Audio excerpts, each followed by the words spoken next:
अज्ञानतिमिरन्धस्य ज्ञानाञ्जनशलाकया चक्षुरुन्मीलितं येन तस्मै श्रीगुरवे नमः। नमो विष्णुपादाय कृष्णपृष्ठाय भूतले श्रीमते भक्तिवेदान्तस्वामिनिति नामिने। नमस्ते सारस्वते देवे गौरवाणी प्रचारिणे निर्विशेष शून्यवादी पाश्चात्यदेशधारिणे।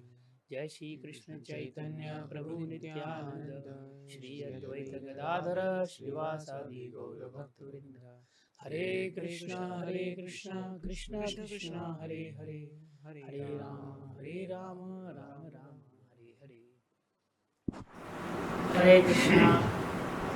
आज की भगवत गीता हिंदी टॉक शो के एक नए प्रोग्राम में, इस जो हमारी श्रृंखला चल रही है उसके नए प्रोग्राम में आप सभी लोगों का हार्दिक स्वागत है।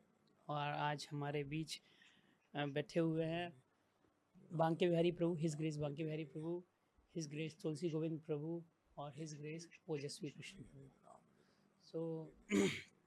आज हम भगवत गीता के 12वें अध्याय के बारे में बात करेंगे।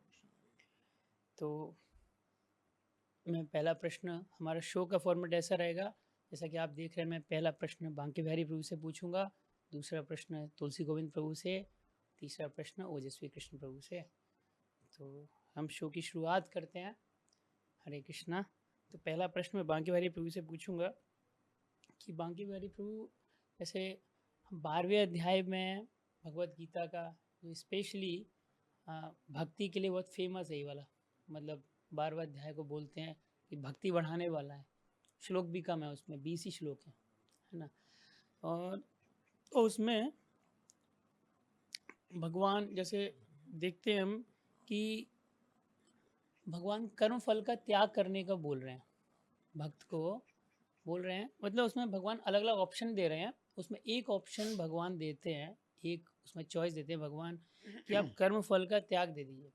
अब हमारी सोसाइटी, ऐसी सोसाइटी के बीच में हम रह रहे हैं जिसमें हम इतना प्रयास, इतना सब कुछ कर रहे हैं, इतनी मेहनत कर रहे हैं, उसके बाद अगर व्यक्ति जो कर्म फल के परिणाम को छोड़ दे, त्याग दे या भगवान को समर्पित कर दे, सरल भाषा में बोला जाए, तो इसको हम कैसे देख सकते हैं? ये आश्चर्यजनक नहीं होगा? मतलब व्यक्ति इतनी हार्ड लेबर से कमाया हुआ जो उसका जो उसका मेहनत है, जो मेहनत का फल है, भगवान को समर्पित कर दे। तो इसको आप किस प्रकार से देखते हैं? ये भक्ति और विरक्ति में विरोधाभास नहीं है एक तरीके से? हम लोग जो 12वें अध्याय का, हरे कृष्ण, हरे कृष्ण। सभी महानुभावों को बड़ा धन्यवाद कि आप लोग संग से हो पाए, बोल पाए। ये 12वें अध्याय जो है, इसमें आप देखेंगे तो भगवान ने कंसेशन पे कंसेशन, कंसेशन पे कंसेशन देके ये किया हुआ है। स्टार्टिंग में आप देखेंगे कि प्रश्न शुरुआत होती है कि निराकार ब्रह्म या साकार ब्रह्म। तो सीक्वेंस पकड़ लेंगे तो ठीक रहेगा कि निराकार ब्रह्म, साकार ब्रह्म, यहाँ से अर्जुन ने शुरुआत की। और ये भक्ति योग का अंतिम अध्याय है। यहाँ पे अर्जुन सब कुछ देख चुके हैं, सुन चुके हैं। इतना सब कर लिया उन्होंने। भगवान का विराट स्वरूप भी देख लिया है और सब सुन भी लिया है। विभूति योग कन्विंस हो गए हैं, परम ब्रह्म परम धामम पवित्रम परमम भगवान कन्फर्म कर क्लियर कर दिया है। इसके बाद एक रहता है कि लेकिन दो रास्ते तो हैं, वो दो रास्ते जो हैं उनमें से कौन सा रास्ता सही है, निराकार या साकार। तो इसमें भगवान फिर बता रहे हैं कि निराकार ब्रह्म का रास्ता भी है, लेकिन वो बहुत कष्टदायक है देहधारियों के लिए। आगे चलकर फिर भगवान बता रहे हैं कि अब जो ये भक्ति योग का रास्ता है, इसके विभिन्न क्या पायदान है, क्या लैडर्स हैं, जो उसके स्टेजेस क्या हैं। तो सबसे पहला है कि पूरी तरह से मुझमें मन बुद्धि सब लगा दो। वो नहीं कर सकते तो फिर अभ्यास योग का पालन करो। बिल्कुल। अभ्यास योग, फिर अभ्यास योग भी नहीं हो सकता तो मेरे मेरे लिए कर्म करो। कर्म नहीं कर सकते तो मेरे लिए कर्मों का फल का त्याग करो। तो यहाँ पे फिर कर्मों के फल का त्याग की बात की जा रही है। तो इसमें ये थोड़ा सा मुश्किल लगता है जिससे जो आप बता रहे हैं, लेकिन इतना मुश्किल भी नहीं है। जैसे आप देखिए एक सांप को देखा होगा आपने, तो सांप को बोला जाए कि उसकी जो चमड़ी निकाल दी जाए तो सांप तुरंत मर जाएगा, मतलब उसके लिए प्राण प्राण घातक है ये, सांप की चमड़ी निकाल दो। लेकिन एक प्रोसेस के थ्रू जब सांप जाता है तो आराम से वही चमड़ी को छोड़ के निकल के आ जाता है बाहर। हम्म, तो उसी प्रकार से ये थोड़ा सा त्याग करना मुश्किल है, काफ़ी कड़वा भी लगता है जो विषय में आसक्त व्यक्ति के लिए तो। लेकिन जब वो भक्ति योग का पालन करता है, अभ्यास योग जो है उसका पालन करता है और निर्देशन में रह के भक्ति का पालन करता है, तो बड़ी आसानी से ये जो कठिन कार्य है उसको भी पूरा कर लेता है और ये जो आसक्ति है इससे बाहर आ सकता है। तब तक के लिए प्रभुपाद बता रहे हैं कि देखिए भक्ति में आने के लिए थोड़ा पुण्यवान तो होना चाहिए, मतलब फेवरेबल कंडीशन है अगर पुण्यवान होता है तो। और पुण्यवान है तो वो अपने कर्मों का फल का कुछ भाग तो वो अच्छे कार्यों में देगा एटलीस्ट। बिल्कुल। तो उसी को अभी तो सबसे लीस्ट कॉम्प्रोमाइज़ किया गया है कि आप एटलीस्ट इतना करो कि अगर आपका नेचर अच्छा है, आपका स्वभाव अच्छा है, तो अच्छे कामों में खर्च करो, ये कर लो। और फिर धीरे धीरे वो करते रहोगे, थोड़ा ज्ञान उत्पन्न होगा, अच्छे कामों में खर्च करते रहोगे तो सुकृति, फिर भक्ति उन्मुख सुकृति पैदा होगी। भक्ति उन्मुख सुकृति से फिर आपकी जिज्ञासा बढ़ेगी, जिज्ञासा से आप ज्ञान के लिए आगे आएंगे, ज्ञान से आप आगे बढ़ेंगे तो अ, जो श्रद्धा, साधु संग, भजन क्रिया, भजन क्रिया। सब इसमें स्टेप बाय स्टेप आप आगे बढ़ पाएंगे। तो अभी शुरुआत ये जैसे आप बता रहे हैं कि कर्म फलों का त्याग, तो कर्म फलों का त्याग अब से अभी इतना समझ लें कि जो भी आपका स्वभाव है उसके सबसे जो अच्छे कार्य हैं उसमें आप खर्च कर रहे हैं तो कोई बुरी बात नहीं, खर्च कीजिए। अगर आप हॉस्पिटल वगैरह बनाना चाह रहे हैं, गरीबों की सेवा करना चाह रहे हैं, तो वो फिर उसको कीजिए, वो भी कर्म फलों का कुछ भाग जो है वो देते हैं। अब जैसे रतन टाटा ने सही छोड़ा तो मैंने सुना काफ़ी बिल्कुल। काफ़ी वो भी दान करते थे। बिल्कुल। तो ऐसे लोग बहुत जल्दी फिर भक्ति में आ भी सकते हैं। तो हम देख रहे हैं कि भगवान ने ऑप्शन पे ऑप्शन, जैसे जीपीएस होता है, छोड़ ही नहीं रहा। ये रास्ते के बाद अगर आप गलत रास्ता ले लेते हैं फिर दूसरा रास्ता बता देता है आपको डेस्टिनेशन जाने के लिए। भगवान एक ऑप्शन के बाद दूसरा ऑप्शन दे रहा है। खैर, तो सेकंड क्वेश्चन तुलसी गोविंद प्रभु आपसे। तो जैसे सिक्स्थ जो 6वें नंबर का श्लोक है उसमें जैसे भगवान कृपा और सॉरी समर्पण के बारे में बात आती है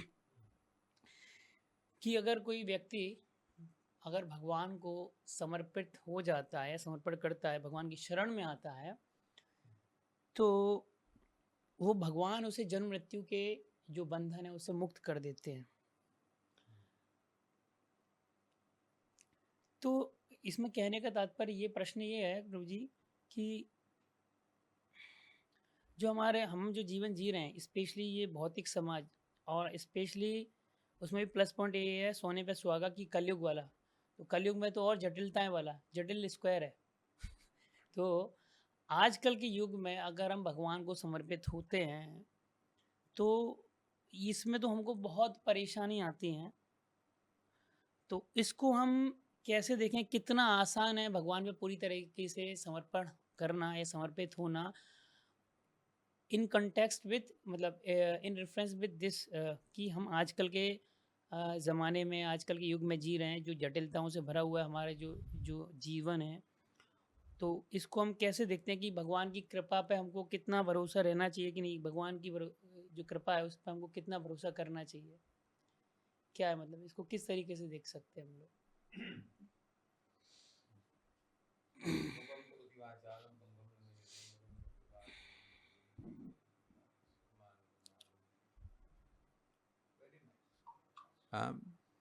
समर्पण, आपका प्रश्न ये है कि समर्पण करना क्या आसान है और समर्पण करने से क्या हमें कृष्णा जो वादा करते हैं 6 नंबर श्लोक में, हाँ, बिल्कुल बिल्कुल वो लाभ हमें मिलेगा? मिल जाएगा, इतना वही वही डाउट है लोगों को। हाँ, लोगों को ये डाउट होता है। हम्म, और कई बार लोग थोड़ा बहुत समर्पण करने का अपने ढंग से प्रयास करते भी हैं, और फिर वो ऐसा लगता है कि ये विफल हो रहा है, वापस अपनी पुरानी आदत में आ जाते हैं ना। बिल्कुल। हाँ, तो पुरस्कार क्या है? हाँ, देखिए, समर्पण करने का मतलब अगर हम समझ जाएं, वैसे तो बहुत गहरा मतलब है, बहुत विस्तार में समझाया जा सकता है, मगर अगर लेमैन के लिए, हाँ, आम लोगों के लिए समझाया जाए तो समर्पण का मतलब क्या हो गया कि हम पहले से ही जीव आत्मा समर्पित है, भगवान की बहिरंगा शक्ति के प्रति समर्पित है, माया के प्रति समर्पित है, माया के द्वारा संचालित है, महामाया बिल्कुल। संचालित है पूरी तरह। शास्त्रों में उदाहरण दिया जैसे कि बैल के नाक में रस्सी बांध दी जाती है और उसको इधर से उधर कंट्रोल किया जाता है स्टीयरिंग व्हील की तरह, हाँ, वैसे ही पूरी तरह हम कंट्रोल्ड हैं। हाँ, कठपुतली की तरह हम नाच रहे हैं, बहुत से एग्जाम्पल्स हैं। बिल्कुल। तो लेकिन क्योंकि ये महामाया है, कंट्रोल करके भी हमको, बहिरंगा शक्ति भगवान की कंट्रोल करके भी हमें ये इल्यूजन में डाल देती है कि मैं इंडिपेंडेंट हूँ, मैं स्वतंत्र हूँ, मैं आज़ाद हूँ, जो कुछ कर रहा हूँ मैं कर रहा हूँ, ये मेरे विचार हैं। ये भ्रम है, इसी को माया कहते हैं। उसे नहीं मालूम कि वो अपनी मर्जी से कुछ भी नहीं कर सकता, अपने शरीर का संचालन भी नहीं कर सकता, बाहर तो छोड़ो, उसके शरीर में जो गतिविधियां हो रही हैं वो भी उसे नहीं मालूम कैसे कंट्रोल करना। तो सब कुछ, everything is controlled totally, he is totally. तो अब अगर ये बात समझ में आ जाए, लोगों को समझ में आती है कभी कभी, जब उनके प्रयास फेल हो जाते हैं, वो विफल हो जाते हैं, देखते हैं कि भाई नहीं, हमारे कंट्रोल में कुछ भी नहीं है, हाँ? कभी कभी ऐसा होता है, लेकिन फिर देखिए माया उसको इल्यूजन में डाल देती, नहीं नहीं, या होंगे काम। तुमने किया तभी हुआ, तुम करोगे तब होगा, ये होगा वो होगा। प्रकृति क्रियमाणानि गुणः कर्माणि सर्वश अहंकारी विमूढ़ात्मा कर्ता हम इति मन्यते। हम पढ़ते भी भगवत गीता में, फिर भी अरे औरों को तो छोड़िए, जो भक्त पढ़ते हैं उनको भी पूरी तरह से।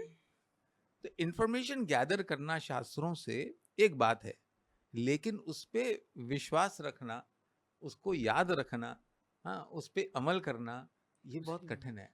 ये एक साधना का बहुत, स्वाध्याय और साधना दोनों एक साथ भगवान की कृपा के साथ मिलकर के हमें ये इसका रिजल्ट मिलता है। तो समर्पण, अब खाली ये देखना है कि हम भगवान की बहिरंगा शक्ति के प्रति हम समर्पित हैं। अब हमें भगवान की अंतरंगा शक्ति के प्रति समर्पित होना है। महामाया को छोड़ करके योग माया वही है, शक्ति वही है भगवान की, महामाया या योग माया। जैसे ही हम भगवान की ओर, हाँ, जो हम विमुख हैं, हम उन्मुख हो जाते हैं, तो वही महामाया हमारे लिए योग माया बन जाती है। बस यही, और कुछ नहीं है। आपकी गतिविधियां वही चलेंगी, क्या आपकी प्रकृति के अनुसार जो भी आपने गुण अर्जित किए हैं, उन गुणों के अनुसार आपकी क्रिया सब वही चलते रहेंगे।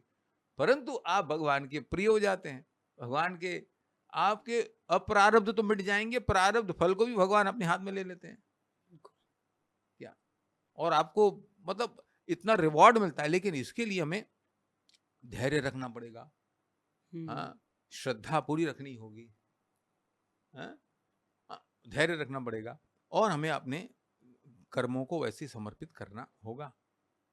It's very simple. अपना रिमोट कंट्रोल महामाया से निकाल के हमको योग माया को हाथ में देना है पड़ेगा, कृष्ण की बहिरंगा शक्ति से निकाल के अंतरंगा शक्ति को हाथ में देना है। बस हम तो रिमोटली कंट्रोल्ड हैं, लेकिन कंट्रोल रिमोट हमारा किसके हाथ में, that's it. It's a very very simple thing. People know this and people they are misinformed. लोगों को मालूम नहीं है, क्या, क्योंकि वास्तविक समर्पण क्या है और वास्तविक समर्पण किसके प्रति हमें करना चाहिए, बहिरंगा शक्ति क्या है, अंतरंगा शक्ति क्या है, कृष्ण क्या है, विष्णु क्या है, क्या, ये पूरा ज्ञान हो तब यथारूप में हम समझ पाएंगे और हम समर्पण कर पाएंगे, तब हमें परिणाम मिलेगा। बाकी इधर उधर की बातों से, मनगढ़ंत बातों से, क्या, हम विचलित होकर के हम इधर उधर करेंगे, फिर हमारे श्रद्धा खत्म हो जाएगी, हमारा विश्वास खत्म हो जाएगा। भगवद गीता के नाम पे कोई आकर के आपको उल्टा सीधा समझा देगा और आप उसमें से अब विफल हो जाओगे, रिजल्ट नहीं मिलेगा, तो बोलेगे ये बेकार है, ये गीता का साइंस बेकार है। नहीं है, कोई गलत डॉक्टर के हाथ में चले गए, उसने गलत औषधि दे दी, तो आपको मेडिकल साइंस से विश्वास उठ जाएगा। हाँ, मेडिकल साइंस इज राइट, मगर उसमें डॉक्टर गलत है, आपको चिकित्सा करने वाला गलत है, ये आपका प्रारब्ध रॉन्ग है। बिल्कुल। हरे कृष्णा, लंबा हो जाएगा, मैं यहाँ पे रुक जाता हूँ। प्रभु जी ने बहुत अच्छे से बताया धैर्य के बारे में कि हमको धैर्य रखना चाहिए। तो इसी पॉइंट पे मैं आगे बढ़ूंगा, या इसी जो प्रभु जी ने आंसर दिया उसी में एक पॉइंट है धैर्य। तो भगवान इसी अध्याय के 10वें श्लोक में धैर्य की महत्ता बताते हैं, धैर्य का महत्व बताते हैं। तो बताते हैं, अगर भैया तुम अगर मेरे ऊपर ध्यान केंद्रित नहीं कर सकते, वो साधक को बोलते हैं, मतलब ऑप्शन दे रहे हैं भगवान धीरे धीरे कि अगर तुम मेरे ऊपर ध्यान केंद्रित नहीं कर सकते तो कोई नहीं, तुम निस्वार्थ कार्य करो, निस्वार्थ कार्य करो। तो भगवान ये इस 10वें श्लोक में भगवान धैर्य की ये बता रहे कि तुम धैर्य पूर्वक निस्वार्थ कार्य करो। तो हम इसको कैसे समझ सकते हैं कि भगवान के लिए धैर्य ज़्यादा मूल्यवान है, कृष्ण के लिए धैर्य ज़्यादा मूल्यवान है? तो इस पर थोड़ा सा बताइए प्रभु जी। जी, वेरी नाइस क्वेश्चन, बहुत अच्छा प्रश्न है। और अगर हम 12वें अध्याय को देखेंगे तो श्लोक संख्या 8 से लेकर 12 तक भगवान एक्चुअली कह रहे हैं कि ठीक है, आप क्या कहते हैं, पूर्णतः रूप से मेरा स्मरण नहीं कर सकते। या 8वें श्लोक में से कहते हैं कि मयि एव मन आधत्स्व मयि बुद्धि निवेशय, कि आप मेरा मन जो है मेरे प्रति, मन को नियंत्रित करते, मेरे बारे में सोच नहीं सकते, या फिर पूरी बुद्धि जो है मेरे में लगा नहीं सकते। ठीक है, कोई बात नहीं। तो इसलिए कहते हैं, फिर उसके बाद कहते हैं कि अतचित्तम समाधातुम न शक्नोसि मयि स्थिरम, कि वह नहीं कर सकते तो भक्ति करो जो वैधि भक्ति हो। और अगर वो भी नहीं कर सकते तो अभी तो हम उस श्लोक में आएंगे कि तो धैर्य से क्या करो, कि विधि विधानों का अभ्यास नहीं कर सकते तो मेरे लिए कर्म करने का प्रयत्न करो। बिल्कुल। तो श्रील प्रभुपाद जी कहते हैं कि जैसे कि हमें कोई बड़ा मंदिर बनाना हो या कुछ बुक्स जो है पब्लिश करने हो, तो उसके लिए धनराशि की तो आवश्यकता होती है। तो अगर पूर्ण रूप से मंदिर में सेवा नहीं कर सकते, कोई बात नहीं, अपनी धनराशि जो है 10%, 20% या 50% जितनी भी हो सके, वह ये इन मंदिरों के लिए या इन मंदिर सेवाओं के लिए दे दो, दान करो। और ऐसे कर करके क्या होगा कि जब आप अपना जो चीज़ बहुत महत्वपूर्ण है, जैसे धन जो है एक व्यक्ति के लिए या गृहस्थ के लिए बहुत मूल्यवान है, महत्वपूर्ण है, कर्मियों को अगर देखा जाए तो वो पूर्ण अपना जो धन जो है इंद्र तृप्ति के लिए लगाते हैं। पर भगवान कहते कि ठीक है, उसका सिर्फ 10% मुझे दे दो। तो फिर क्या होता है कि हमें लगता है कि हमारे अंदर ही अंदर हमारा हृदय जो है, जो बहुत दूषित है, वह पवित्र होता जाता है। बहुत धीरे धीरे होता है, बहुत समय लगता है, पर वो होता है, ये निश्चय है। तो इधर जैसे मैंने कहा कि धीरे धीरे या बहुत समय लगता है, बिल्कुल। तो ये धैर्य कहाँ से आता है? ये तो ये शब्द जो है धैर्य, ये संस्कृत शब्द धीर से आता है। बिल्कुल, धैर्य का धैर्य होता है, क्योंकि संस्कृत व्याकरण में वृद्धि होती है, तो वृद्धि से धीर का धैर्य होता है। और अगर हम उपदेशामृत, यह जो ग्रंथ जो है, जो रूप गोस्वामी ने कहा है, तो उनका जो प्रथम उपदेश जो है सारे भक्तों के लिए, वह है कि वाचो वेगम मनसा क्रोध वेगम जिह्वा वेगम उदरोपस्थ वेगम, कि अपनी वाणी जो है, मन जो है, क्रोध, जिह्वा, उदर, ओके, उपस्थ वेगम, ये जो सारे जो है 6 चीज़ें हैं, उनको नियंत्रित करो। और जब हम नियंत्रित करेंगे तो धैर्य जो है वो आ जाएगा। तो पहले हम क्या करते, सिर्फ अपनी धनराशि दे देंगे, पर उसके बाद खाना जो है, ठीक है, खा रहे हो तो कृष्ण प्रसाद खाओ, ठीक है। अगर पुस्तक पढ़ना अच्छा लगता है तो ठीक है, महाभारत या रामायण ऐसे ग्रंथ पढ़ो, भगवत गीता पढ़ो, श्रीमद् भागवतम पढ़ो। श्रीमद् भागवतम सबसे उच्च ग्रंथ है, इससे ऊपर कुछ ग्रंथ नहीं है। तो ऐसे ग्रंथ पढ़ो ताकि मन जो है धीरे धीरे जो है वह प्रॉपर हो जाएगा। उसके बाद भक्ति योगा, जो विधि विधान जो होते हैं भक्ति योग के, प्रारंभ उठना, फिर मंदिर मार्जनम करना, फिर फूल जो हम निकाल रहे हैं वो किसके लिए? भगवान के लिए निकाल भगवान रहे के हैं। लिए तो ऐसे कर करके फिर क्या होता है, श्रवणम कीर्तन तो कर ही रहे हैं, रेगुलेटेड है, ऐसे नहीं कि कभी कभी कर रहे हैं, प्रतिदिन कर रहे हैं। और उसके बाद एक समय आएगा जब हम भगवान श्री कृष्ण का स्मरण करेंगे, जो सबसे उच्च स्तर है। बहुत ही अच्छे से जवाब दिया प्रभु जी आपने। इवन जो आपने धैर्य के बारे में बताया, वो तो हमारे शास्त्रों में और हमारे आचार्य लोग भी बोलते हैं, उत्साह निश्चय धैर्य तत्त, जो आपने बताया श्लोक के बारे में, तो बहुत ही अच्छा आपने बताया इस बारे में कि भगवान को धैर्यवान व्यक्ति स्पेशली बहुत प्रिय है, जो प्रभु जी ने भी, बांकेवारी प्रभु ने भी अपने, सॉरी, तुलसी गोविंद प्रभु ने भी अपने आंसर में बोला था कि थोड़ा सा हमको धैर्यवान होना चाहिए, क्योंकि आजकल की जनरेशन ऐसी है ना प्रभु जी की, ऑन ऑफ वाली, ऑन ऑन गियर पंखा चल गया उनको टाइम नहीं है भगवान के लिए, रिमोट, वहाँ रिमोट दबाए मैंने तुरंत काम करो। अच्छा, तो बच्चा भी ऐसे पैदा कर ले फिर वही रिमोट दबा देने का। उसके लिए 9 महीना वेट करना पड़ेगा, अभी शादी हुई है बिल्कुल बिल्कुल, बच्चे को। प्रभुपा जी भी यही बोलते हैं, प्रभु वेट करना पड़ेगा भैया। तो नेक्स्ट प्रश्न बांकेवारी प्रभु आपसे, सोल भी, जैसे हम आगे चल रहे हैं इसमें धीरे धीरे करके, 16वें श्लोक के बारे में भी मैं पढ़ रहा था, हम लोग ने देखा 16वें श्लोक में भगवान, जो एक एक गुण है मौन, मौनता बोलते हैं, शांत रहना, मौन व्रत, उसकी अप्रत्याशित भूमिका, मतलब असाधारण क्वालिटी है उसके अंदर, मौन रहना। तो किसी एक शुद्ध भक्त के अंदर यदि वो सेल्फ कंट्रोल्ड है, आत्म संयमित है, मौन है, तो उसको बोला जाता है बहुत स्पेशल क्वालिटी है। और ऐसी, मतलब हालांकि बाहर की दुनिया में बोलेंगे कि ये तो कोई भी कर सकता है साहब, मतलब हालांकि ऐसा नहीं है कि आजकल की दुनिया सब बोलती बहुत है, फिर भी बहुत सारे बोलने वाले लोग बोल देंगे ये तो कोई भी कर सकता है। ऐसी सरल और जो इस तरह की जो विशेषताएं अगर शुद्ध एक व्यक्ति में होती हैं, उस व्यक्ति को काफ़ी ऊंचाई तक लेके जाती है, या भगवान को ऐसे भक्त लोग बहुत पसंद आते हैं। तो 16वें अध्याय में जो भगवान बताते हैं इसके बारे में हम इसको कैसे समझ सकते हैं? हरे कृष्णा। हरे कृष्ण। 16वें श्लोक में, हाँ, सो- 16वें श्लोक, सॉरी 16वें श्लोक में, मेरी 16वें श्लोक। गलती।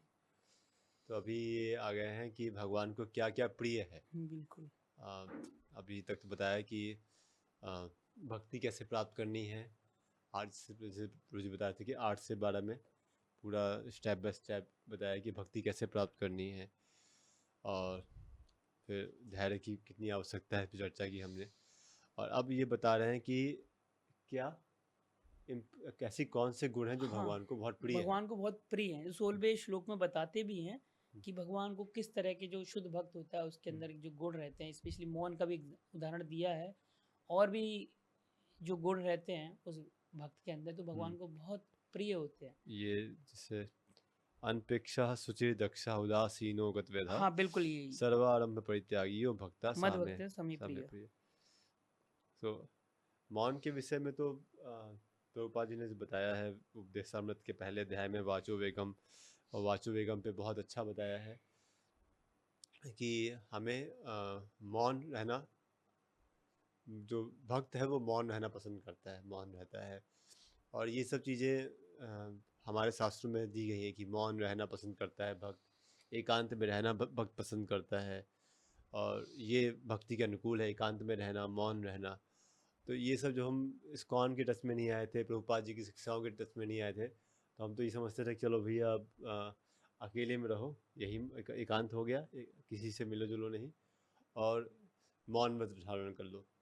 तो कई जो भारत में अभी कई मतलब जो ये धार्मिक आंदोलन है, धार्मिक संस्थानें हैं, उसमें भी इसकी बहुत वो दिया जाता है, प्रोत्साहन दिया जाता है मौन रहने पर।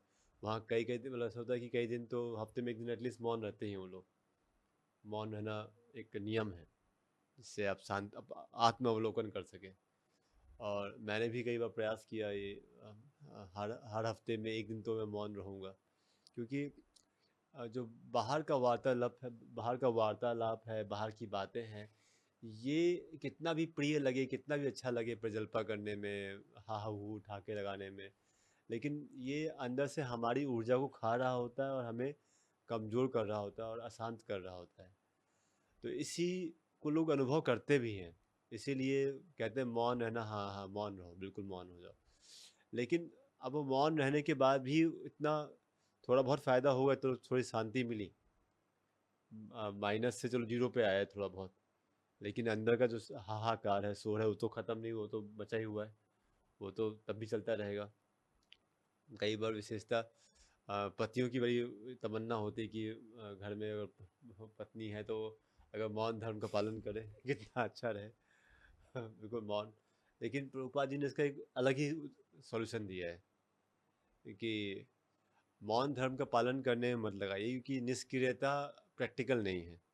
आप निष्क्रिय करने का प्रयास करोगे, ज़बरदस्ती करोगे, लेकिन ज़बरदस्ती के बाद फिर अपना जो स्वभाव है पकड़ लेगा, है ना। जैसे कुत्ते की पूंछ है, उसको तुम ज़बरदस्ती सीधा करने का प्रयास करोगे, वो सीधा नहीं, वो वापस टेढ़ी हो ही जाएगी। तो इसका दूसरा बहुत बढ़िया चीज़ है कि उसको ऐसी बातों में लगाओ जिससे ऊर्जा मिले, जिससे शांति प्राप्त हो, और वो है कृष्ण कथा, कृष्ण चर्चा, कृष्ण संदेश का प्रचार। तो उसमें लगाएं। तो जो ज़्यादा बोलते हैं उनको प्रचार की सेवा करना उनके लिए मौन है, वो भी मौन है। ये पॉजिटिव मौन है कि हम प्रजल्पा नहीं करेंगे, कृष्ण से व्यतिरेक, कृष्ण से अलग बातें नहीं करेंगे, और केवल कृष्ण चर्चा करेंगे, कृष्ण के विषय में बात करेंगे। और जो सबसे आसान तरीका है प्रचार कार्य में लगे, वो सबसे आसान तरीका है कि अब कृष्ण के लिए बात करेंगे तो दोस्त से जाके बात करें तो वहाँ पे ज़बरदस्ती कृष्ण को लेके आए तो अजीब वगैरह की। प्रचार कार्य में लगो और उसकी शुरुआत करो, फ़ोन उठाओ और लंबा लगाओ भी जिसको अपना बात करके, हाँ भाई थोड़ा सा किसी कहीं ना कहीं कोई ग्रुप में जुड़े होते हैं, वहाँ से जोड़ के भी अपना कैसे भगवान के प्रचार में लगाएं। हम लोग याद है जब बुक डिस्ट्रीब्यूशन करने जाते थे, दिन भर बोलना पड़ता, लेकिन दिन भर बोल के भी ऊर्जा लगता नहीं था कि ऊर्जा ख़त्म हो गई है, उत्साह बना रहता था क्योंकि कृष्ण चर्चा करते थे, बुक डिस्ट्रीब्यूशन करते थे जब। तो वो भी एक तरीका है अपने जो वाचो वेगम को कंट्रोल करने का। और एकांत में रहने के लिए कि आ, एकांत में रहे, लेकिन कैसे एकांत में, जहाँ पे एक ही विचार हो, एक विचारधारा, तो वो एकांत है। अब तो आप कुछ और सोचते हैं, मैं कुछ और सोचूंगा, तो ऐसे नहीं रहना चाहिए। बिल्कुल। जब दोनों की विचारधारा, दोनों ही कृष्ण के विषय में बात करना चाहते हैं, वो भी एकांत है। चाहे 1000 लोग हैं कि 1000 लोग कृष्ण के विषय में ही बात करना चाहते हैं, तो वो 1000 लोगों के बीच में भी आप एकांत में हैं। लेकिन 2 लोग हैं, लेकिन वहाँ भी एकांत नहीं कर, आपके अंदर ही द्वंद्व चल रहा है कि मैं भोग की तरफ जाऊँ या योग की तरफ जाऊँ, तब भी आप एकांत में नहीं है। तो 1000 लोगों के बीच में रह के भी आप एकांत में हो सकते हो, और अकेले भी एकांत में नहीं हो सकते हो। आप दिन भर बोलते हुए मौन रह सकते हो, और मौन रहते हुए भी आपके अंदर हाहाकार मचा रहेगा, उद्वेग मचा रहेगा। बहुत ही तो अच्छा जवाब दिया। यही मौन, मतलब मौन की जो सही परिभाषा है कि जब जब भी आपको लगे कि मैं बहुत बोल रहा हूँ, या फिर कोई कोई और व्यक्ति बहुत बोल रहा है, मैं बहुत परेशान हो रहा हूँ, तो अगला विचार ये आना चाहिए कैसे प्रचार में लगाया जाए, कैसे प्रचार में लगाया जाए, इस पे विचार करें। यही मौन। तो आह, बांके बिहारी प्रभु जी ने तो एक नया डायमेंशन दे दिया, जो दर्शकों के लिए स्पेशली मैं हाईलाइट करना चाहता हूँ कि सिर्फ मौन नहीं रहना है। मौन रहने का मतलब ये नहीं है कि शांति हो जाए एकदम। बहुत सारे कुछ धर्मों में हम लोग मानते हैं, प्रभुपाद जी और स्पेशली हमारे शास्त्रों में भी बोलते हैं और बोला जाता है कि मौन का मतलब है, जैसे प्रभु जी ने बताया, बांके बिहारी प्रभु ने, कि हम कृष्ण कथा या कृष्ण के बारे में चर्चा करेंगे, तो वो है मौन रहने का मतलब। हम आर्टिफिशियली अपने मुख को बंद नहीं रख सकते। और दूसरा एक डायमेंशन जो मुझे अच्छा लगा, मैंने नहीं सुना था वो, specially to be very frank, कि हम एकांत नहीं रह सकते। हमको अगर हम दो विचारधारा, एक कृष्ण का, एक कृष्ण के बारे में चर्चा कर रहा है, एक दूसरा किसी और माया के बारे में चर्चा कर रहा है, तो हम एकांत वाले नहीं हैं, हम द्विकांत वाले हैं। तो हमको एकांत रहना है, द्विकांत नहीं, रजनीकांत नहीं। तो जो भी है, तो कहने का तात्पर्य है, प्रभु जी ने बहुत अच्छा पॉइंट रखा, अगर हम बहुत सारे लोग जो कृष्ण के बारे में चर्चा कर रहे हैं तो वहाँ हम एकांत हैं।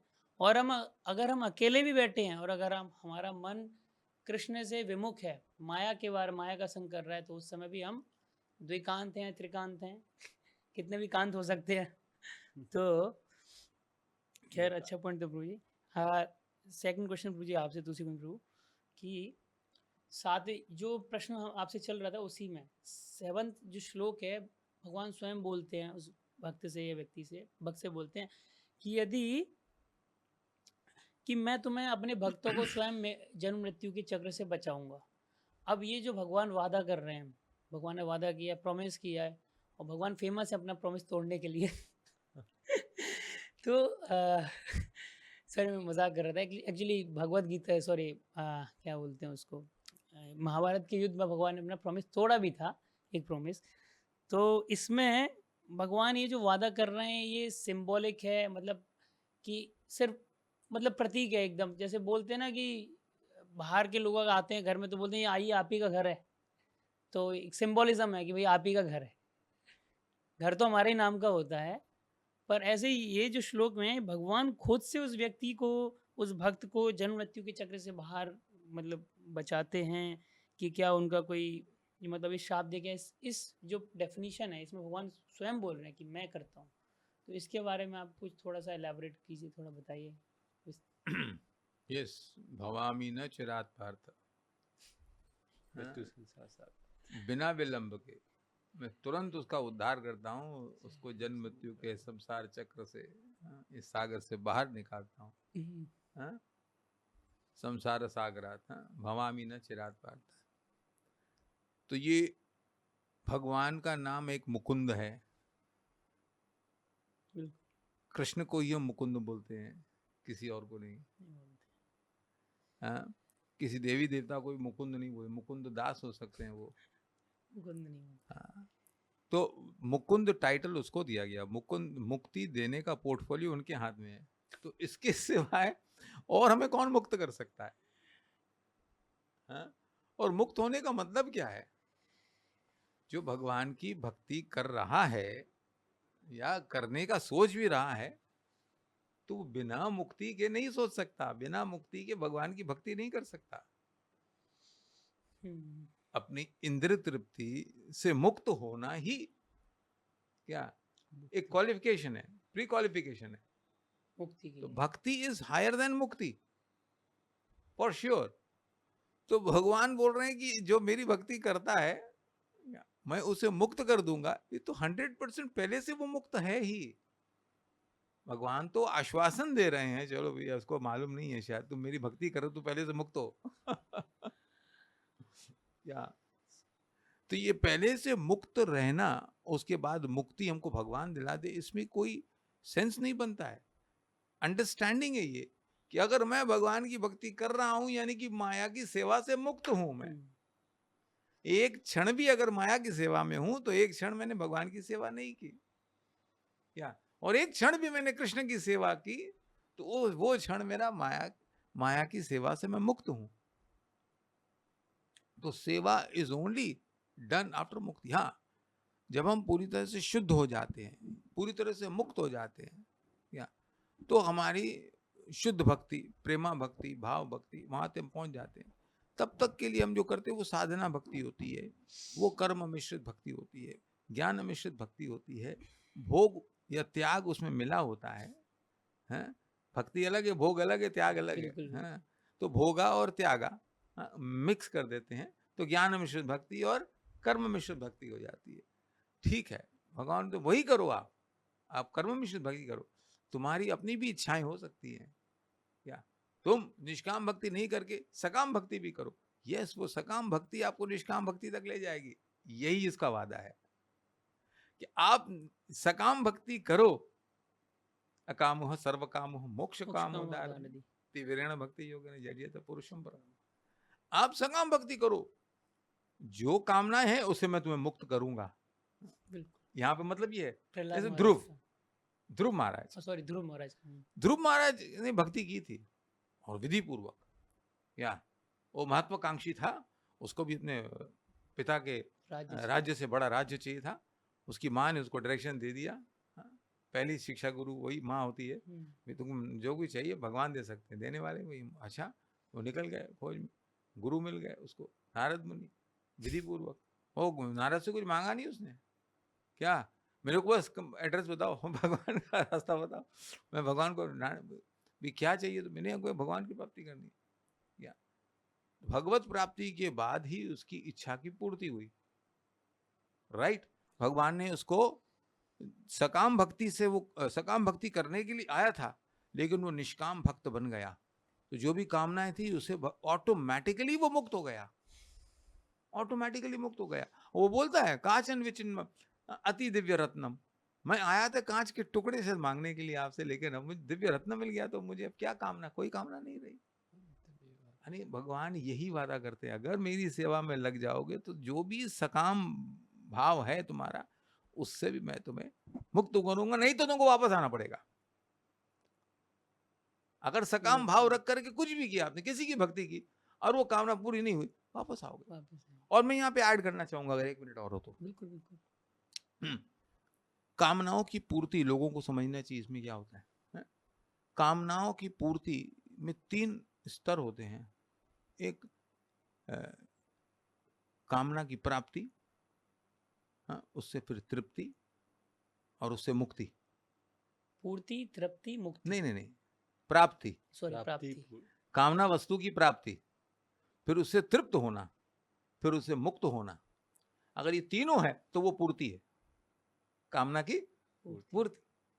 वरना अपूर्ण रहेगी आपकी कामना, वो अग्नि जलती रहेगी। क्या आप किसी भी देवी देवता की भक्ति कर ले, ब्रह्मा की हो, शिव जी की हो, अगर सकाम भक्ति की, उससे भगवान की भक्ति नहीं मांगी आपने और कुछ मांग लिया, हाँ, तो आपको प्राप्ति हो जाएगी, आप लेकिन कभी तृप्त नहीं होंगे। क्या, और मुक्ति तो दूर की बात है।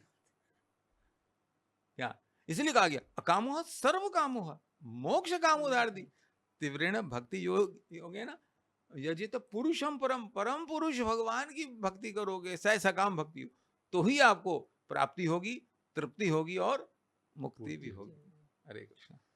तो तुलसी गोविंद प्रभु ने बहुत मतलब हिला देने वाले पॉइंट्स जोड़े हैं। आप लोग लिख रहे हो ना, सब लोग लिख रहे हैं, हमारी ऑडियंस लिखती रहती है थोड़ा, इसलिए मैं उनको जोर देता रहता हूँ। कान खड़े एंटीना ऊंचा, तो मैं प्रभु जी के पॉइंट्स हाईलाइट कर देता हूँ यहाँ पे। प्रभु जी ने स्पेशली पहला पॉइंट ये जो बोला कि हाँ, मुक्ति कि जो भगवान है मुक्त तो कर ही देंगे, मुक्त तो बाय डिफॉल्ट है, क्या बोलते हैं दवाई के साथ बोलते हैं ना, पैकेज में है, हाँ, बाय प्रोडक्ट है, राइट, साइड इफेक्ट है, sorry side effect, side benefit, हाँ साइड बेनिफिट है। मुक्ति तो मिल ही जाएगा, मुकुंद मतलब मुक्ति देने वाले, तो मुक्ति तो मिल ही जाएगा, उसके लिए स्पेशल एफर्ट करने की जरूरत नहीं पड़ेगी। तो जो भगवान के भक्त होते हैं, जो भक्ति कर रहे हैं, तो मुक्ति तो आपको मिल ही जाएगी। और दूसरा पॉइंट प्रभु जी ने जो स्पेशली जोड़ा कि अगर हम सकाम भक्त भी हैं, अगर हमारी कोई इच्छा भी है, बहुत सारे लोगों को सकाम मतलब कोई अगर हमारी इच्छा भी है, अगर भगवान से कोई इच्छा के लिए भी भक्ति कर रहे हैं, भगवान के पास जा रहे हैं, तो हम धीरे धीरे हमारी भगवान जो इच्छा है वो भक्ति करते करते हमारी इच्छा को शुद्ध कर देते हैं और हम निष्काम भक्ति की तरफ अग्रसर हो जाते हैं। और तीसरा पॉइंट प्रभु जी ने जो बोला वो मुझे तो पता नहीं था, प्रभु जी ने बताया कि जो इच्छा की 3 स्टेजेस होती है ना, ये बताया आपने, प्राप्ति, तृप्ति और मुक्ति। प्राप्ति, तृप्ति और मुक्ति, पीटीएम। प्रभु जी ने शॉर्ट फॉर्म ही बना दिया उसको, पीटीएम, प्राप्ति, तृप्ति, मुक्ति, पीटीएम है ना। पीटीएम होता भी है, एक्रोनिम बनाना अच्छा है, एक्रोनिम होता है। तो पहले आपको प्राप्त होती है, फिर तृप्त होते हैं, फिर उसके बाद मुक्त हो जाते हैं। पर अगर आप भौतिक इच्छा अगर आप किसी और देवी देवताओं के पास इच्छा मांगते हैं तो वो प्राप्ति तो मिल जाएगी, पर आप तृप्त नहीं होंगे, प्रभु जी ने बताया। उम्मीद है आप लोग ध्यान से सुन रहे होंगे और ध्यान से नोट डाउन कर रहे होंगे। देखिए ना, हिरण्यकाशी को प्राप्ति हुई, हाँ, वो तृप्त हुआ, तृप्त रावण तो को प्राप्ति हुई, वो तृप्त हुआ, तृप्त नहीं हुआ, नहीं हुआ, बढ़ जाती है इनकी इच्छा। तो नेक्स्ट प्रश्न के लिए मैं ओजस्वी प्रभु के पास जाता हूँ। तो प्रभु जी 15 नंबर का जो वर्स है उसमें भगवान बता रहे हैं विनम्रता, ह्यूमिलिटी। इस्कॉन में, वैष्णव सर्किल में ह्यूमिलिटी बहुत फेमस है, ह्यूमिलिटी पे बहुत बड़े बड़े लेक्चर दिए जाते हैं। तो इसमें हमारे श्लोक है, कोई बात नहीं, विनम्रता के ऊपर एकदम लोग बहुत मतलब कई लेक्चर होते हैं। तो इस श्लोक में भी भगवान को ऐसे भक्त बहुत प्रिय हैं जो विनम्र हैं, स्पेशली और भगवत गीता में बताया गया है कि जो उनके कारण किसी को परेशानी नहीं होती और संसार भी उनको परेशान नहीं करता और वो भी संसार को परेशान नहीं करते, मतलब उनके कारण किसी को परेशानी नहीं और कोई उनको परेशान भी नहीं करता। विनम्र भक्त, तो भगवान को ऐसे भक्त बहुत प्रिय हैं, विनम्रता। तो हम इसको कैसे समझें और विनम्रता का लिटरल मीनिंग क्या है, मतलब विनम्र कैसे हो जाएं? क्योंकि मैंने एक लेक्चर में सुना था, बहुत सारे लोग बोलते हैं, सुना भी है कि अगर हम विनम्र हो जाए, विनम्रता का मतलब ये नहीं कि हम डोरमेट बन जाएं कोई भी पैर पहुंच के चले जाए, ठीक है। तो आप थोड़ा सा दर्शकों के लिए जो सुन रहे हैं उन लोगों के लिए आप थोड़ा सा क्लियर कीजिए कि विनम्रता का मतलब क्या है और भगवान को ऐसे भक्त स्पेशली क्यों प्रिय है। हरे कृष्ण। थैंक यू जी, बहुत अच्छा प्रश्न है। और ये जो गुण जो है विनम्रता, यह कहते हैं ना, कहना आसान है पर करना मुश्किल, पर करना तो चाहिए। क्योंकि भगवान जो है वह कहते हैं कि जब शिक्षाष्टकम के 3 श्लोक में शिकार में कहा गया है कि तृणादपि सुनीचेना तरोरिव सहिष्णुना अमानीना मान देना, तो जब हम ये 3 चीज़ें करेंगे तब हम क्या बनेंगे? कीर्तनिया सदा हरि।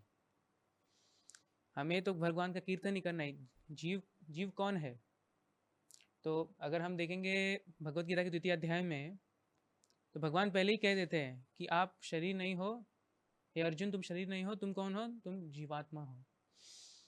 और 15वें अध्याय में कहते हैं कि ममे वंशो जीवलोके जीवभूत सनातन, कि ये आप जीव हो, ऐसे नहीं कि टेम्पररी हो, सनातना, जिसका कोई आदि नहीं ना अंत है।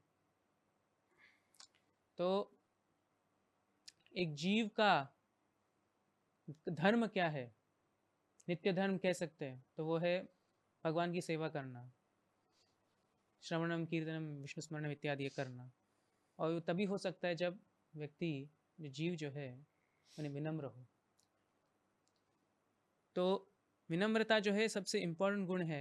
और अगर हम भगवद गीता के 12वें अध्याय के 13वां श्लोक, मतलब अद्वेष्टा सर्वभूता नाम से लेके श्लोक संख्या 19, मतलब अनेक जो जिसमें अंत में कहा गया है कि अनिकेत स्थिरमतिर भक्तिमान में प्रियो न रहा, इनमें बहुत सारे गुण जो है रिपीटेड किए गए हैं कि कुछ भी हो जाए वह स्थिर ही रहता है भक्त। मतलब संक्षेप में बताया जाए तो कुछ भी हो भक्त को वह स्थिर ही है। और यह जो स्थिर है ये भगवान को बहुत प्रिय है। तो जैसे कि जैसे आपने अभी प्रश्न पूछा कि लोग भी जो है वो भक्त को क्या कहते हैं, एग्जैक्ट शब्द क्या था आपने उसका उपयोग किया था? डोरमेट। नो, लोग जो होते हैं वह जो लोग जो भक्त को परेशानी ना परेशानी, करें हाँ, और भक्त भी उनको परेशान ना यस। करे। तो भक्त जो है वो लोगों को परेशान नहीं करेगा। क्यों? क्योंकि उसको मालूम है कि परेशान करके भगवान जो है वो प्रसन्न नहीं होंगे। क्योंकि भक्त जो है वो शरीर नहीं देख रहा है, उसको मालूम है शरीर कोई शरीर नहीं है। He knows oh these are all the soul, ये तो सब जीवात्माएं हैं। तो इनको परेशान करके क्या मिलेगा? मेरा जो परेशान करके व्यक्ति को होता क्या, उसका जो अहंकार जो है वो बढ़ता है, मन है जो तृप्त हो जाता है। पर भक्त का क्या एम है, उसका उद्देश्य क्या है? कि यह बताना कि सभी लोगों को कि आप जीवात्मा हो और आपको भगवान का कीर्तन करना है। उसको तो इसलिए वो किसी भी लोगों को परेशान नहीं करना चाहता। और लोग भी उसको परेशान नहीं करते क्योंकि मालूम है कि ये तो साधु महात्मा है। जैसे कि पंचम स्कंद में कहा गया है, भागवत के पंचम स्कंद में, कि यस्यास्ति भक्ति भगवती अकिंचना सर्वे गुणे सत्रा समासते सूरा। ये जो भक्ति करता है, शुद्ध भक्ति, यस्यास्ति भक्ति भगवती अकिंचना, अकिंचना मतलब इसकी कोई इच्छा नहीं है कि मुझे एक बड़ा सा बंगलो मिले या मुझे अच्छी बीवी मिले, कुछ जो भी। सर्वे गुणे समासते सूरा, जो सुर है उनके सारे जो गुण है, अच्छे गुण, वह उसे प्राप्त होते हैं।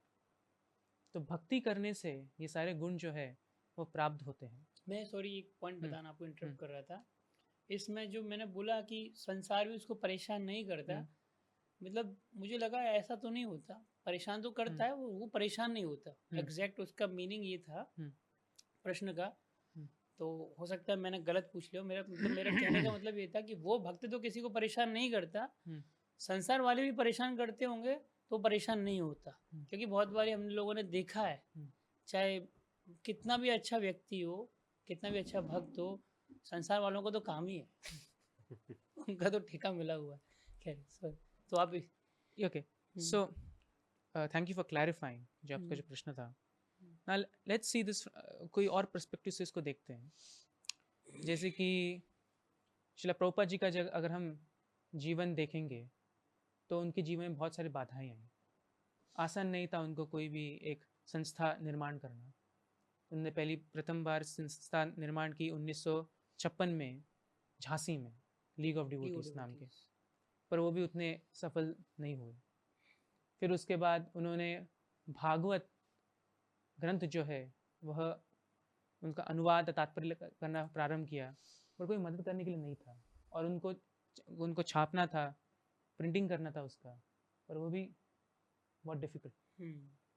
फिर यूएस जाना, पर यूएस में ऐसे नहीं कि उनका जो नाव जो था, जिस नाव में वो थे, वो एकदम अच्छा नहीं, नाव तो अच्छा था पर कार्गो शिप, हाँ कार्गो शिप जो था, मालवाहक जहाज, हाँ जलदूता जलदूत। पर उनको 2 हार्ट अटैक आए। श्रील प्रभुपाद जी अपने डायरी में लिखते हैं कि अगर यह हार्ट अटैक तीसरी बार आता तो मैं जी नहीं पाता। तो श्रील प्रभुपाद जी और एक चीज़ लिखते उधर, पर क्योंकि मेरे पास चैतन्य चरितामृत ये ग्रंथ था तो मैं ग्रंथ पढ़ रहा था, तो इसीलिए मुझे बहुत अच्छा लग रहा था। तो मैंने इंग्लिश में ये कोट पढ़ा था कि Lord Krishna doesn't promise a stormless sea, but he promises an unsinkable ship. ठीक है, तो कहने का अर्थ ये है कि अगर हम समुद्र को देखेंगे तो बहुत सारे तूफान आती है, बाढ़ आती है, बहुत सी चीज़ें आती तो है, आएंगे, हाँ। पर भगवान कहते हैं कि मेरा जो नाव जो है वह कभी भी डूबेगा नहीं। और एक्चुअली इसके बारे में भगवद गीता के 12वें अध्याय में भी कहा गया है। अगर हम 12वें अध्याय का अगर चौथा नहीं, हाँ 7वां श्लोक, तेषाम अहम समुद्धरता मृत्यु संसार सागरा, सागर के बारे में इधर हम बात कर रहे थे। भवामि न चिरात पार्थ मैया वेशित चेतसाम। उसका अगर हम अनुवाद पढ़ेंगे तो श्रील प्रभुपाद जी इधर कह रहे हैं कि भगवान श्री कृष्ण कह रहे हैं इधर, जो अपने सारे कार्यों को मुझ में अर्पित करके तथा अविचलित भाव से मेरी भक्ति करते हुए मेरी पूजा करते हैं और अपने चित्तों को मुझ पर स्थिर करके निरंतर मेरा ध्यान करते हैं, उनके लिए हे पार्थ मैं जन्म मृत्यु के सागर में शीघ्र उद्धार करने वाला हूँ। तो coming back to your question, जो आपका जो प्रश्न था कि कैसे कोई इसको परेशान करे, वो उसको परेशान नहीं करना चाहता, क्योंकि भक्त को मालूम है ये दुनिया जो है मोह माया है, मैं ये शरीर नहीं हूँ। He is very well aware of it, उसको मालूम है। ऐसे नहीं कि वो कह रहे, थियोरेटिकली नहीं है ये, ही हैज रियलाइज्ड इट, सिद्ध है, इसको कहते हैं परफेक्शन, कि उसको मालूम है। तो इसीलिए वो अफेक्ट नहीं होता, ना ही उसको दो लोगों को अफेक्ट करता। बहुत अच्छा अच्छे से प्रभु जी ने आंसर दिया। और स्पेशली मैंने एक पॉइंट तो बहुत सारे हैं, मुझे जो सबसे ज़्यादा पॉइंट जो स्ट्राइकिंग लगा मैं नोट डाउन करूँ। प्रभु जी ने एग्जाम्पल विथ एग्जाम्पल के साथ बताया, स्पेशली शिला प्रभुपाद का, और एक इंग्लिश की जो उन्होंने कहावत कोट की कि भगवान जो है आपको, मतलब आपके जीवन में बहुत सारे स्टॉर्म तूफान तो आने आने हैं, पर भगवान आपको ना डूबने वाला, जो टाइटैनिक नहीं है, ऐसा शिप दे देंगे।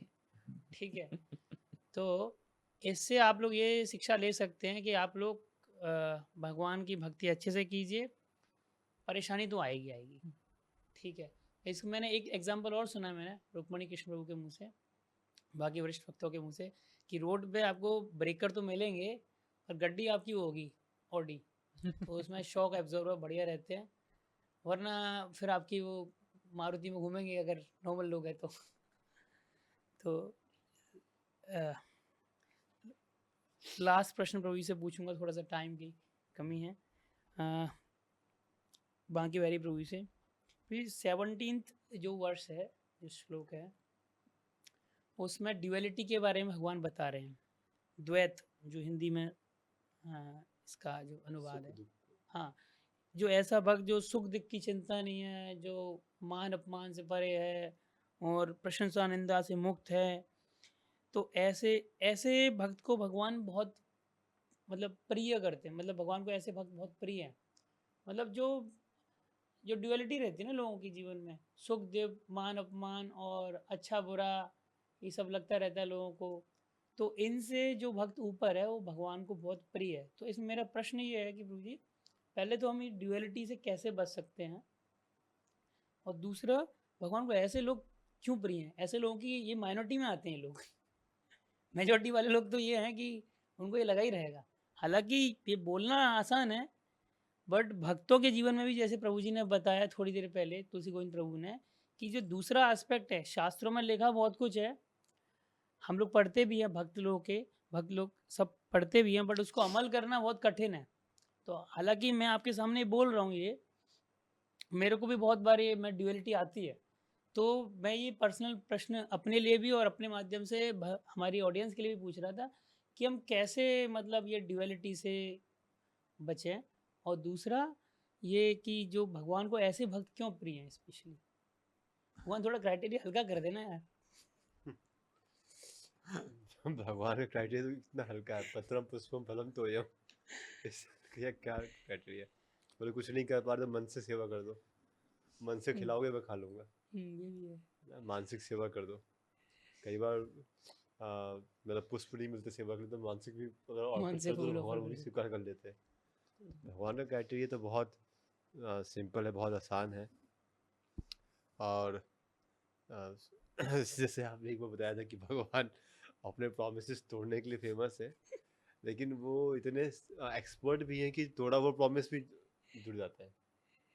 अब जैसे मैंने उसका ही सुना था कि उन्होंने एक प्रॉमिस तोड़ दिया था कि भीष्म पितामह वाला, कि भीष्म पितामह ने कहा था कि अगर मैं मतलब एक ऐसी कथावाचक जैसे उस विनोद में बोल देते हैं कि अगर मैं अपने अपने अपने एक पिता की औलाद होगा तो मैं आपको अस्त्र उठवा लूंगा। भगवान ने भी प्रॉमिस किया था कि अगर मैं एक पिता की औलाद होगा तो मैं अस्त्र नहीं उठाऊंगा। अब बाद में बताते हैं मैं एक पिता की कहाँ हूँ, मेरे बहुत पिता हो चुके हैं। तो तोड़ के भी वो जोड़ देते हैं।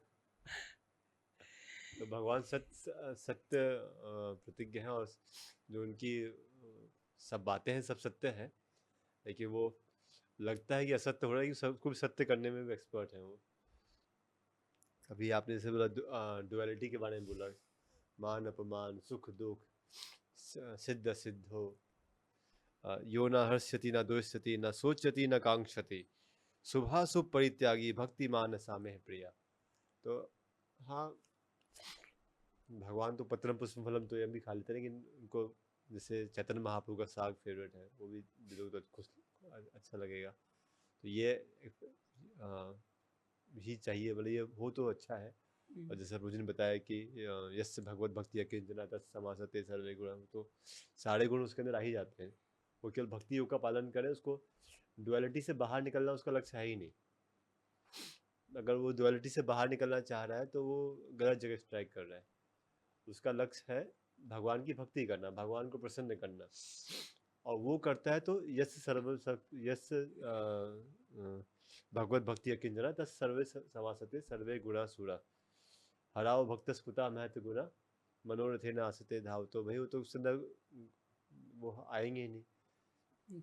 तो उसका लक्ष्य ही तो पहले भक्त का लक्ष्य क्लियर रहेगा कि मैं जो सेवा कर रहा हूँ, मैं जो भक्ति कर रहा हूँ, मैं जो जप कर रहा हूँ, मैं जो तप कर रहा हूँ, या मैं जो कर रहा हूँ, मैं ये अपने अनर्थों से निकलने के लिए नहीं कर रहा हूँ। मैं मान अपमान से बचने के लिए नहीं कर रहा हूँ। मैं बिल्कुल जो फर्स्ट क्लास व्यक्ति है जिसके अंदर कोई अनर्थ नहीं होता, काम क्रोध, उससे बचने के लिए नहीं कर रहा हूँ। मैं कर रहा हूँ भगवान को प्रसन्न करने के लिए, भगवान से प्रेम उत्पन्न करने के लिए। अगर भगवान जो भी हमारी भक्ति की क्रिया है, अगर भगवान से प्रेम उत्पन्न नहीं कर पा रही है तो वो श्रमेव ही केवलम। तो सबका लक्ष्य क्लियर है, और लक्ष्य के प्रति बहुत यही एक किसी कार्य को, जैसे मुझे बताया था कि सेम वही कार्य करना है। अब तुलसी को बता रहे थे कि सेम वही कार्य करना है, बस वो सेवा के लिए कर रहा है या भोग के लिए कर रहा है। और जैसे ही आपने सेवा के लिए किया तो मुक्त हो गए। ऐसा नहीं कि अब मुक्ति कहीं और खड़ी है। आपका साध्य ही साधन बन गया, सॉरी साधन ही साध्य बन गया आपका। आपने सेवा की, उस सेवा ही मुक्ति हो गई आपकी। कि जो मुक्त नहीं है वो सेवा कर ही नहीं सकता, वो तो मैं और मेरा में फंसा रहेगा। अब मैं और मेरा से जो कोई बाहर जा पा रहा है तो मुक्त है मतलब। तो पहला तो यह है कि भगवान की प्रसन्न जो लक्ष्य है वो अनर्थ निवृत्ति नहीं है, अपने द्वैत से बाहर निकलना नहीं है, वो है भगवान के प्रति उसमें प्रीति उत्पन्न हो, भगवान के नाम में रुचि उत्पन्न हो, भगवान की लीला में स्मरण, लीला में और कथा में, संदेश में रुचि उत्पन्न हो, ये लक्ष्य है उसका। और द्वैत से बाहर आने के लिए एक और बहुत सुंदर सा एक उदाहरण है कि अब जो नाव डूबने वाली है जिसमें हजारों छेद हैं, उसमें अगर हम सोचें कि इस कोने में बैठ जाएं, वो कोना पकड़ लें और ये टेप लगा दें, वो कर लें, तो उससे नहीं कुछ होने वाला, वो डूबेगी डूबेगी। बढ़िया ऑप्शन है कि नाव चेंज कर लो।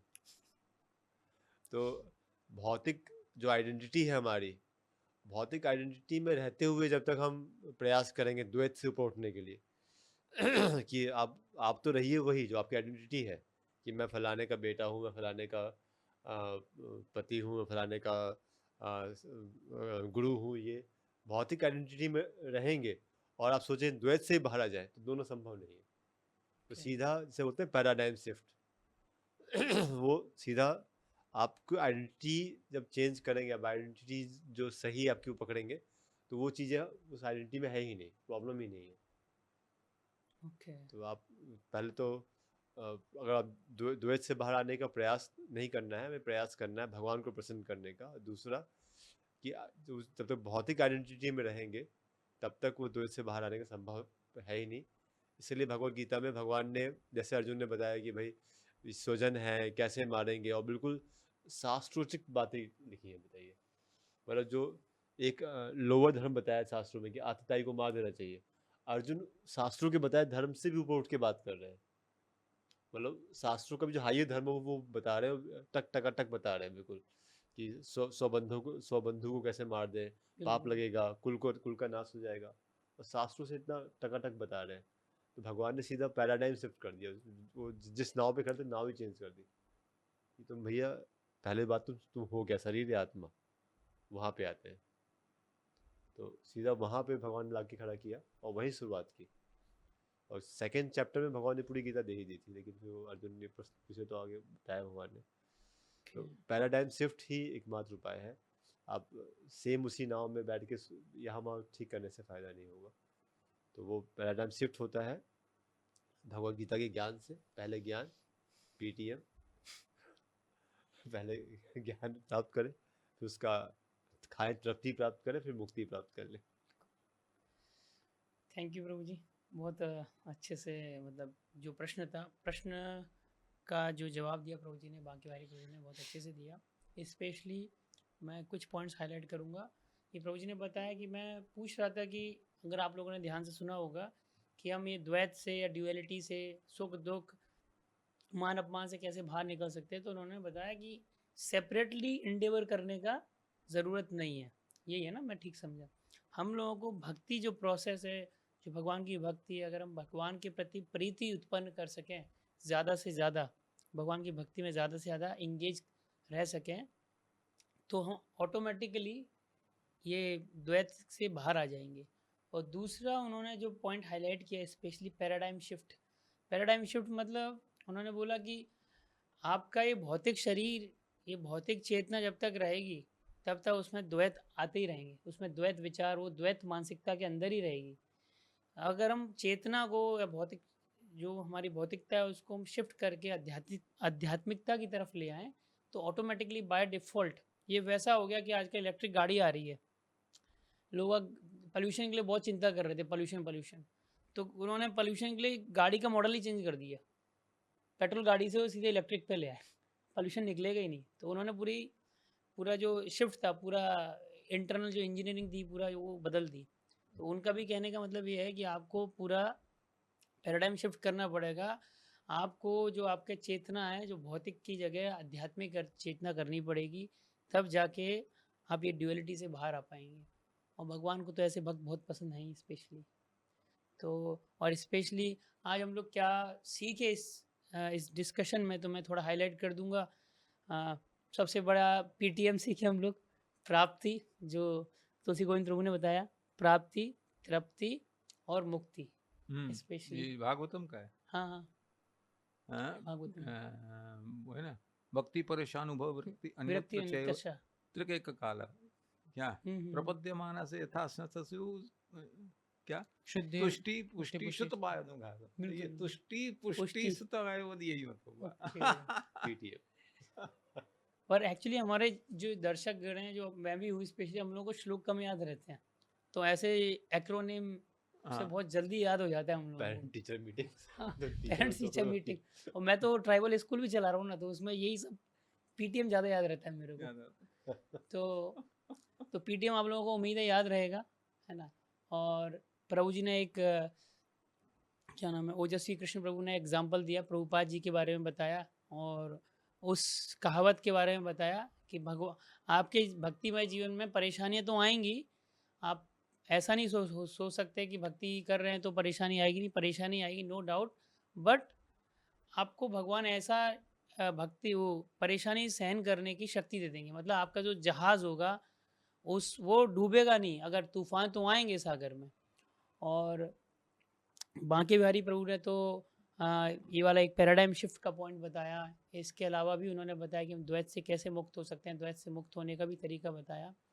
तो आज का जो हमारा डिस्कशन है भगवत गीता के 12वें चैप्टर्स के ऊपर, बहुत ही अच्छा रहा। और मैं हमारे जितने अतिथिगण हैं, तीनों जो भक्त लोग हैं, उनका मैं धन्यवाद देना चाहता हूँ। वो लोग आए, उन्होंने अपना कीमती समय निकाला, और भक्तों की प्रसन्नता के लिए, हमारे दर्शकों की प्रसन्नता के लिए, भागवत श्रील प्रभुपाद जी की प्रसन्नता के लिए, और भगवान कृष्ण की प्रसन्नता के लिए भगवान का ही गुणगान किया भगवान के भक्तों के सामने। तो मैं सभी को धन्यवाद देता हूँ। हरे कृष्ण। हरे कृष्ण। हरे कृष्णा। जय